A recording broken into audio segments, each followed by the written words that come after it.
All right, guys, let me tell you this story here. This is really, really something. So, CNN has this, why a woman's doctor warned her not to get pregnant in Texas. So this woman right here, her name is, Cade is her husband. Her name is Kaylee Lingo. I don't know, she may have changed her name to Kaylee Despain. But she went through a nightmare.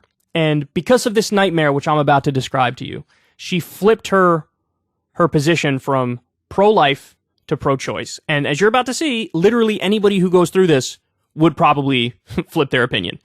So they say 9 years ago, Cade Despain messaged a friend about a cute girl he saw on her Facebook feed. The friend introduced him to Kaylee Lingo, her sorority sister at Tarleton State University in Stephenville, Texas. Kaylee remembers that when she and Cade met, it was a connection at first sight. A month after college graduation, Kaylee and Cade married in Marble Falls, Texas. They're both proud to be native Texans. Kaylee's family has lived there for generations, and Cade's ancestors are among Texas's Old 300, the original families that joined Stephen F. Austin to settle the area in the 1800s. At the time, the Despains were both passionately anti-abortion. So, it's a standard Texas-type story, right? They're both massively pro-life. Quote, "I was just your quintessential pro-life Texan," Kaylee told CNN in a recent interview. She's 29 years old. "I was raised in Central Texas by extremely Republican parents and grandparents." Cade, 31, said, 100% pro-life. Kaylee and Cade have supported abortion rights since 2016, when she had a miscarriage at 16 weeks and was hospitalized for severe complications, including blood clots and infection. It was one of 3 miscarriages she had in the early years of marriage. Quote, "It made me realize that pregnancy can be dangerous," she said. "It made me think of my little sisters, and I wanted them to be able to have a choice if they ever had to go through something like that."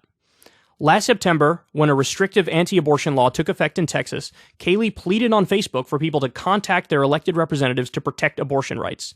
In November, Kaylee and Cade were overjoyed to learn that she was pregnant.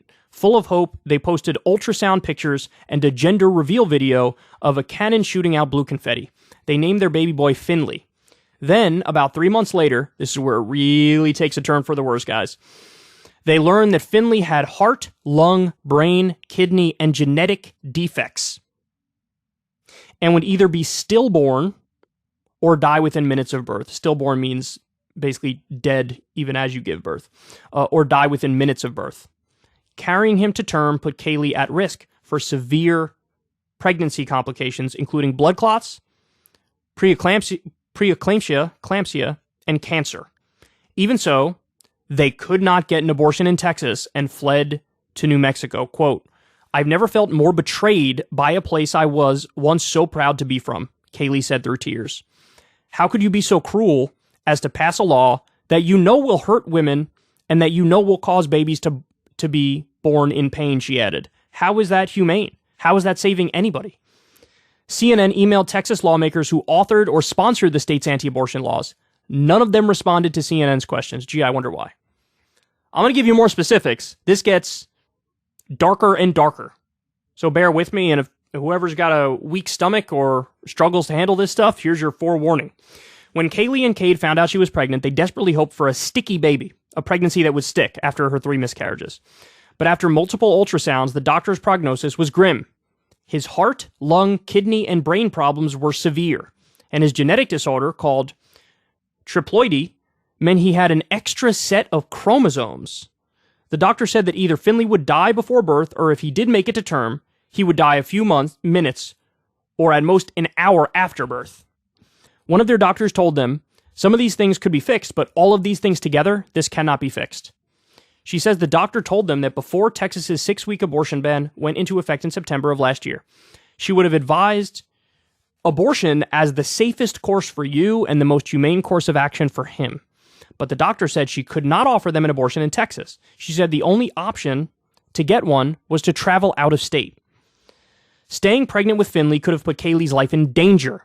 She had 2 blood clotting disorders, which put her at a higher risk for having dangerous blood clots during pregnancy.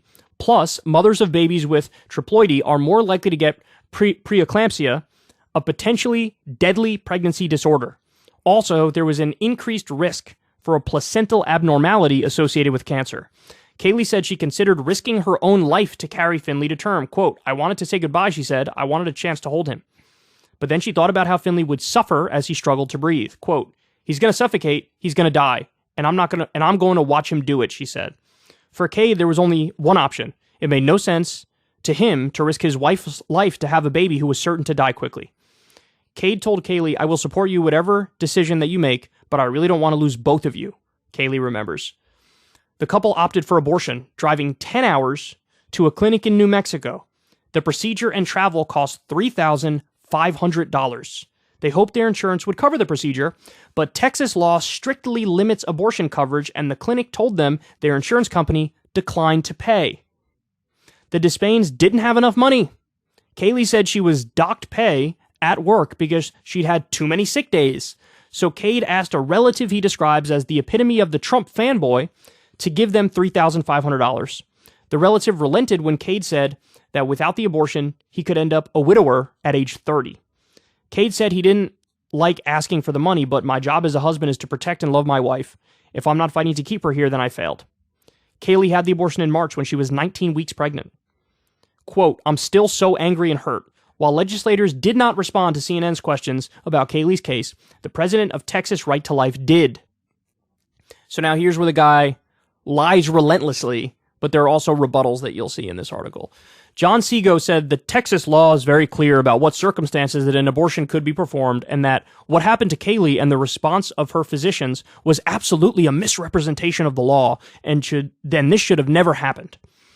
But Katie Keith, director of the Health Policy and the Law Initiative at Georgetown University Law Center, said Texas's abortion laws, the one that took effect last year and another one that went into effect last month, are not at all clear and are designed to be purposely vague and broad. The more recent law, for example, says an abortion can be performed if the mother has a life-threatening physical condition aggravated, caused by, or arising from a pregnancy that places the female at risk of death or poses a serious risk of substantial impairment of a major bodily function. They don't spell out exactly the situations when an abortion can be provided, Keith said. Kaylee said her doctors told her they could give her an abortion only if she were at imminent risk of dying, essentially if she were, quote, dying on the table. So this is another story where this is the standard that they've laid out, and we've talked about this before. If you know, hey, eventually I might die as a result of this, because we see all the writings on the wall, all the evidence is there, a lot of the states still deny an abortion because you're not in imminent threat of dying. You need to be dying on the table, as they say, in order for them to give you an abortion. It's not enough that you will eventually be dying on the table. It's not enough. This is the way the law works. How psychotic is that? If a physician is found in violation of the law, the punishments can be severe. Heavy fines, loss of their medical license, and a possible life sentence in prison. How about that? How about that? So if you're a doctor in Texas and you know, hey, this person's going to die if I don't do something here, but they might not die for 4 months, 5 months. Well, that's not almost about to die enough under Texas law. So you might end up in prison. You might get a life sentence in prison and have your medical license revoked, which means you no longer have a job, and you can have heavy fines as well. Incredible. Plus, citizens can file lawsuits against physicians they think have performed an illegal abortion, and if they win, they can get a $10,000 reward. How's that for an incentive?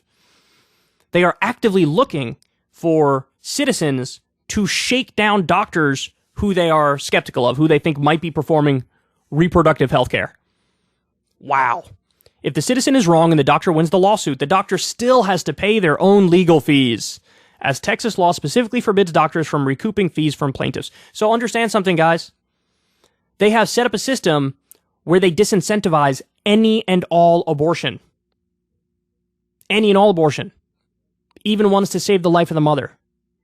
And no doctor is going to take that risk because they don't want to lose their livelihood or end up in prison for life. So they're recommending if somebody needs one, hey, you got to go to a different state.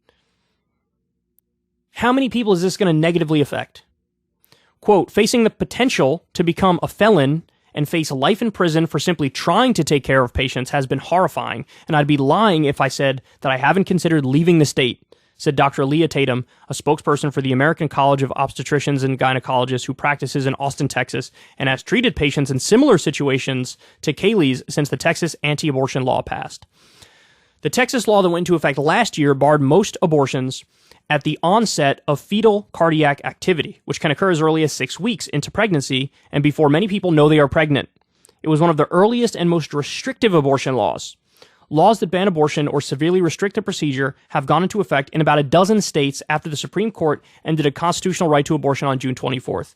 Kaylee says that the last time she saw her obstetrician, she advised her not to get pregnant in Texas. Quote, she said, "This is not safe."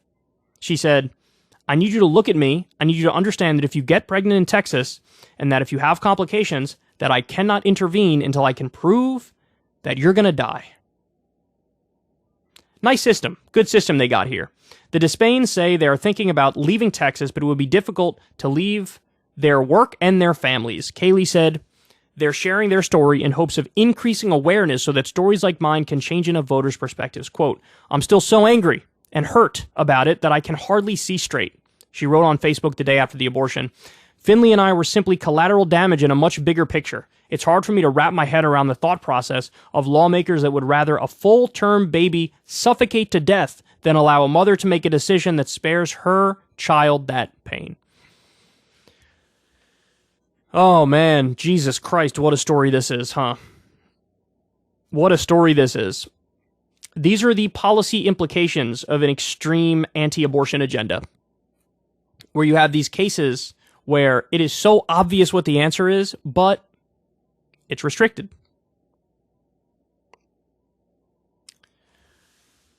This reminds me of the South Carolina lawmaker, who's a Republican, who had voted for restrictions on abortion, but he did it before Roe versus Wade was overturned. Then as soon as Roe versus Wade was overturned, he had a moment where he regretted all of it. Why? Because he was getting phone calls from doctors where doctors would explain to him in detail, "Hey, here's the place that I have some patients, and here's the situation that they're dealing with. Here's what's going on. And they need an abortion. I can't give it to them because of the law you passed." And the dude changed his mind, flipped to being pro-choice. The good news is this. The silver lining is this. Any place where there's a direct vote on this issue, the pro-choice position is going to win. I mean, it happened in Kansas, 59% in Kansas, deep red Kansas. So it can happen anywhere.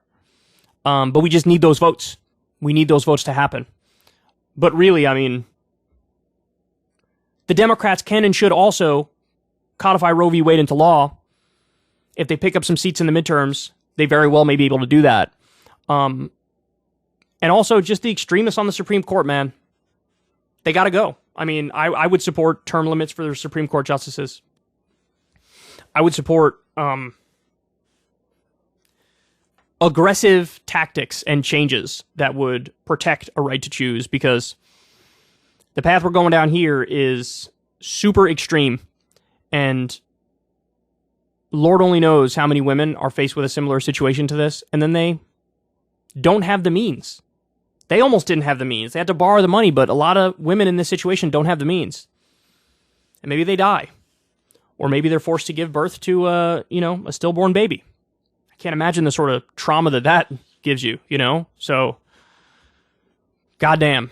What a crazy story, but credit to this woman and her husband for coming out and telling their story, because, it's one of those things that may actually change some minds. If you want to see me and Crystal Ball interview legends like Noam Chomsky, Cornel West, and more, subscribe to Crystal Kyle and Friends on Substack. $5 a month gets you the video version a day early. Remember, we take 0 ad dollars for this podcast. Or you can sign up on Substack for free and get the audio version a day later. Link in the video description box below.